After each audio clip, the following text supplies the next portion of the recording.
श्री राम और निषाद राज, इतिहास की एक ऐसी मुलाकात जो शायद कुछ पलों की ही थी, लेकिन जिसकी गूंज आज तक सुनाई देती है। चलिए इस एक अद्भुत और दिल को छू लेने वाली कहानी की गहराइयों में उतरते हैं।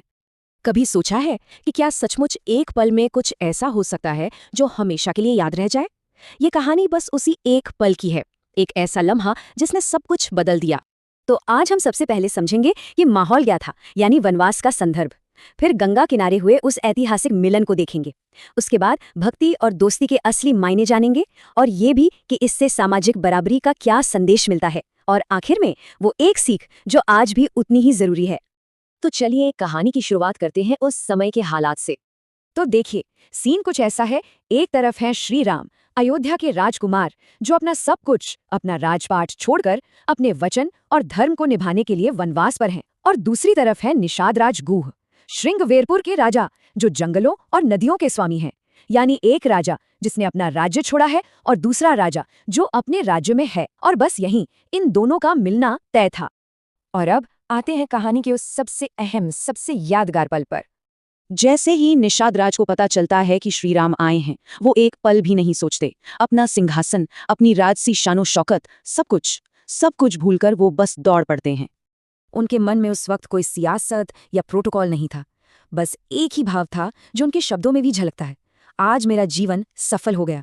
सोचिए, ये किसी राजा के शब्द नहीं थे, ये तो एक सच्चे भक्त के दिल की आवाज थी, जो अपने आराध्य को देखकर सब कुछ भूल गया था।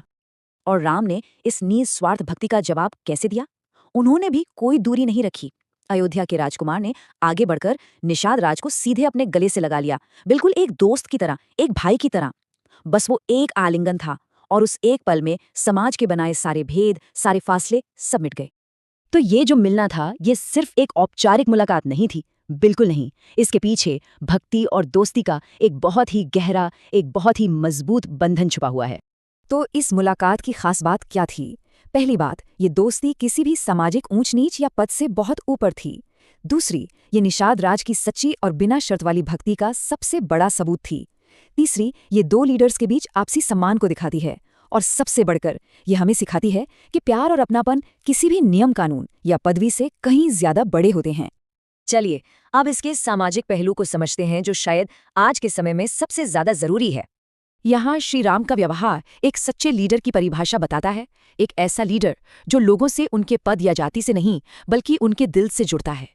जब उन्होंने निषाद राज के दिए हुए साधारण से कंद मूल फल बिना किसी हिचकिचाहट के स्वीकार किए, तो असल में उन्होंने सिर्फ फल नहीं, बल्कि उनके प्रेम और सम्मान को स्वीकार किया था। अगर हम राम के इस व्यवहार को ध्यान से देखें तो तीन बातें एकदम साफ नजर आती हैं। पहली, उन्होंने निषाद राज के अंदर के इंसान को देखा, उनकी सामाजिक हैसियत को नहीं। दूसरी, गले मिलकर उन्होंने समाज की बनाई हुई हर दीवार को एक ही झटके में गिरा दिया। और तीसरी, उनके दिए तोहफों को अपनाकर उन्होंने उनके प्यार को सबसे ऊंचा दर्जा दिया। तो आखिर में सवाल ये उठता है कि सदियों पुरानी इस कहानी का आज के इस दौर में हमारे लिए क्या मतलब है? सबक बहुत सीधा और साफ है। असली और मजबूत रिश्ते ताकत, पैसे या रुतबे से नहीं बनते। वो तो सिर्फ और सिर्फ सच्चे प्यार और आपसी इज्जत की बुनियाद पर टिकते हैं। यही वो सच है जो इस कहानी को हमेशा के लिए अमर बना देता है। और ये कहानी जाते जाते हमें एक बहुत ज़रूरी सवाल के साथ छोड़ जाती है। आज की इस दुनिया में जहाँ हर कोई एक दूसरे का स्टेटस और प्रोफाइल देख रहा है, वहाँ सच्ची दोस्ती और असली सम्मान के क्या मायने रह गए हैं? यह सोचने वाली बात है।